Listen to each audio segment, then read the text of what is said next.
how discipline really works. In my 6 years of consistently creating educational online content, one question that always keeps coming up in my comments and in my messages is discipline. How to be more disciplined. So instead of offering you the usual boring theoretical answer on discipline, this is going to be a story-based answer on how discipline really works. There is a difference between talking about how discipline really works, which is the title and topic of this video, versus how to become a disciplined person. Do they in some way amount to the same conclusion? Yes, but it's on purpose that I'm deciding to talk about how discipline works, because this is the starting point where people already make a mistake. So, as I said, this is going to be a story-based answer. Around 6 years ago, or maybe 5 years ago, there was a video, a short clip by Jocko Willink, the US Marine guy that has the podcast, and he talks about discipline equals freedom. He is popular in that space of especially men's self-improvement and getting stuff done. And there was this clip by him or of him that went viral, somewhat viral, where he talks about you wake up in the morning early even if you don't feel like waking up. You don't hit the snooze button, you get up and you go do a workout. So first thing that you did even though you didn't feel like doing it was get up early. Then right away you go and do the next thing that you don't feel like doing. That's workout first thing in the morning. And he talks in the clip how you do it anyways and you start building that momentum in your day. And he says then you go to the office and someone offers you a donut and you say no thank you. That's pretty much the whole point of the video. He's talking about building momentum in your day. And nothing exceptional about it, but for some reason it went viral. And when I looked at the comments, I remember that was for me a major shift. That's when I realized, like, wow, most people don't know how discipline works. Most people don't realize what discipline is actually about, because the comments were filled with people focusing on the fact that he said, okay, you wake up early in the morning, then you do workout first thing in the morning, and then he kind of say it like you get to say no to that donut. And people were like, can I have some reward for waking up earlier than others and hitting a workout first thing in the morning? Like, isn't this a bit too extreme? What's the point of sacrifices such as waking up earlier than others and doing the workout first thing in the morning, which very few people do? What's the point of those sacrifices if I cannot reward myself? Like, why be so extreme, Jocko? Why say no to the donut? Like, it's just one donut. It's nothing major. Like, you can have your healthy breakfast and have a donut as a dessert. If you are someone who trains first thing in the morning, like, even metabolically speaking, you can afford to eat that donut because you are burning more calories than other people. So differently phrased comments criticizing the idea of refusing the donut. And again, for me, that was the moment in my life, one of the moments, because I really dug deep through the comments, and I was like, wow, people really don't understand discipline. So I'm going to share my story, my example, so that you can hopefully understand what discipline is about. And keep in mind, this is not about the donut. This is not about whether you're going to treat yourself or not. Of course you can treat yourself. However, again, the understanding how people look at that story is what points to the fact that most people don't understand discipline. Let me give you an example from my previous life, to call it that way, when I was working a full-time job as an air traffic controller. So it was a shift, it was shift work. You're working one morning, then you're working afternoon the next day, and then third day you're working at night, and then you have 2 days off. So when it's the night shift, you get some sleep in, but of course you are sleep deprived, and the public transport or the transport of the company is dropping me off somewhere in my neighborhood around 7:20 a.m. after that night shift. So I'm sleep deprived, 7:20 a.m., and I'm passing by a pastry shop, a bakery, on the way to my building. And there is that smell of pastry, and I can say pastry for me is my weak point when it comes to food. I love pastry. And also when you're sleep deprived, some people are aware of this, when you're sleep deprived, you're way more likely to give in to cravings because your blood sugar is dysregulated and you are, on a physiological level, you're craving more food. And it's just proven that people are making poorer choices in their nutrition when they are sleep deprived. So there is not just psychologically, not just something that I like as my preference, there is so many different levels that are tempting me to go into the bakery and, get 5, 6, 7, 8 different pieces of pastry and indulge in them. And maybe I've deserved it. And also, me being someone who trains every day, why not? That's just once or twice per week. However, here is the point again about discipline. I will say to myself, okay, let me go home, change, do my workout, and then I can and probably will treat myself the pastries. But if I indulge now in them, I will feel a bit heavy and I will not go do the workout. And later in the day, I will be even more tired than I am right now because the lack of sleep will catch up with me. So let me do the workout now. I'm still somewhat fresh, or that sense of semi-euphoric feeling when you're sleep deprived, probably because of the adrenaline. So I'm like, okay, let me do. That would always be the case with me after the night shift. Let me do the workout. Let me just get it done, and I honor that agreement. I pass by the bakery shop, pastry shop, whatever, and I go to my home. I change clothes and go do a workout.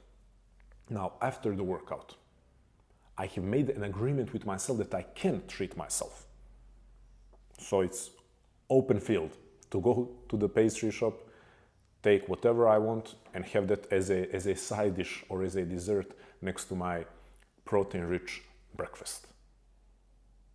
The thing is, my desire to do so significantly drops.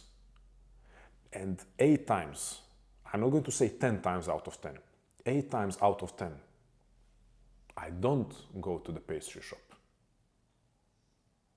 This should already point you to the conclusion or the point of how discipline works. So 8 times out of 10, I'm like, no, I feel good. I started building momentum of healthy habits in this day.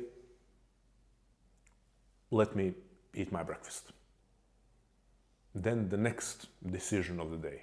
The next decision of the day is, am I going to sit down and write, which I was doing for 2 years in my regular job, sitting down to read and write because I was already on this journey of writing and creating educational online content. So the next decision is, okay, this is my free day after night shift. I can and maybe should be using it just to rest and chill and, engage in passive leisure time. Or am I going to sit down and write? Well, I did my morning workout. I stuck to my diet, even though I never followed a strict diet. But okay, let's say I stuck to do a clean diet. Then the next decision is, am I going to sit down and write, which is something that's aligned with my goals, or am I going to go watch Netflix or whatever the equivalent of passive leisure time? So I did earn the right in some way. I just came back from a night shift. I did my workout. I ate clean. So I do have a right to treat myself with passive leisure time. I do have a right to say, okay, I'm not going to sit down and do the writing or studying, reading, researching. I'm not going to do it because I've done so many of these good, healthy, constructive things. I can now treat myself with something that is not so constructive. But the point is that you most often don't want to do the unconstructive thing. Because the more of these good, healthy, constructive, however you want to call them, things that you have done, you want to keep the streak going. Even though they are unrelated. Okay, training and food are related, but writing doesn't have to do anything with training and food. But still, again, let's say 8 times out of 10. Not 9, not 10, but 8 times out of 10, I will sit down. I will sit down, do the research, do the studying, do the reading, do the writing. Then the next decision comes. The next decision might be, am I going to have that conversation that I've been avoiding? Something again completely unrelated. You know, I've done so much. I've done so much for myself in the past 12 hours. You know, I can disengage from this thing that I'm resisting. You know, I've earned it now to just do whatever feels easiest. Okay. I can absolutely say that I have earned the right. You can say that. But it's not whether you have earned the right to treat yourself, whether you have earned the right to engage in passive leisure, whether you have earned the right to engage in mindless distraction. It's what you are becoming more and more and more likely to do, and that's to make the right choice. And that's how discipline works. It's not that you can never treat yourself. Discipline is not this twisted idea of some kind of rigid life where you are constantly suffering. Discipline is that momentum building, where the workout makes you less likely to want the donut. The workout doesn't make you into this mechanical being, at least the healthy discipline, the right type of discipline works like that, where the workout doesn't make you in this mechanical, rigid creature that's afraid of the donut. Training makes you just less likely to want the donut because you have done something immensely good for your body, and then you will occasionally take the donut, but more often than not, you will want to stick to something that is more nutritious and better for you, while still having the freedom to choose the donut because you spent a lot of calories. And then 8 times out of 10 or 9 times out of 10, depending on the person, when you select the healthy food option, the next decision that comes up that might be completely unrelated, such as whether it's your writing, whether it's your drawing, whether it's your programming, you're more likely to engage in that activity. So people who think that doing one healthy, constructive thing in the day is immediately an excuse for the next decision to be unhealthy or unconstructive, those people, I'm afraid, haven't done many difficult but rewarding things in their life. I don't want to sound judgmental, and I'm not judgmental. Just laying it out there that if you have engaged in difficult, objectively difficult, or subjectively, personally for you difficult things you feel resistance towards, if you engage in those things, you know that every next choice that you're making, you're more likely to choose what is better for you, what is better for you long term. So instead of, let's go back to the comments where everyone is enraged about the fact that Jocko Willink is saying, say no to the donut. People are assuming that your desire for the donut, when you have woke up early and did your workout and maybe meditation and breath work, people are assuming that your desire for the donut is the same as when you woke up after hitting the snooze button 5 times and you started scrolling right when you woke up and you did 0 physical activity and 0 meditation, 0 breath work, 0 journaling, 0 self-reflection. People are assuming that those 2 versions of yourself have the same level of desire for the donut. And once again, friends, this is not about the donut. I am treating myself when it comes to food quite often. But I am doing so out of freedom to do so, not out of not being able to contain my desire, because I'm on a roll, on a streak of unhealthy, unconstructive decisions. Let's separate the two. So, to summarize, you can look at discipline like this.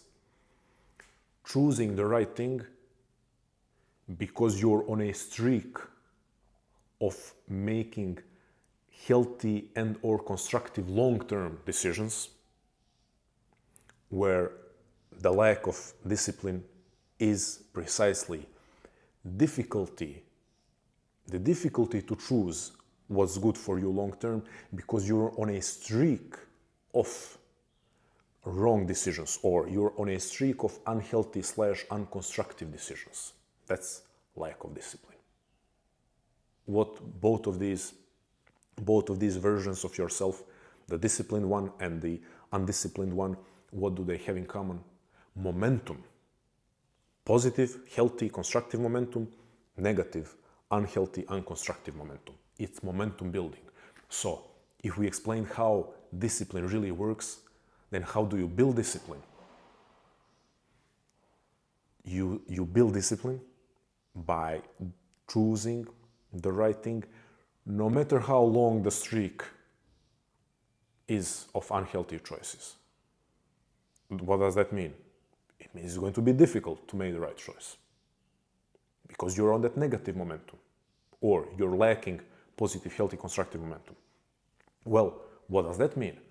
You have to make the decision easier for yourself. Well, how do you make that decision easier for yourself? By not breaking the negative streak with a major decision. Not by going to do a 90-minute workout, not by switching to the healthiest meal possible, not by doing the most difficult thing, not by waking up at 4 a.m.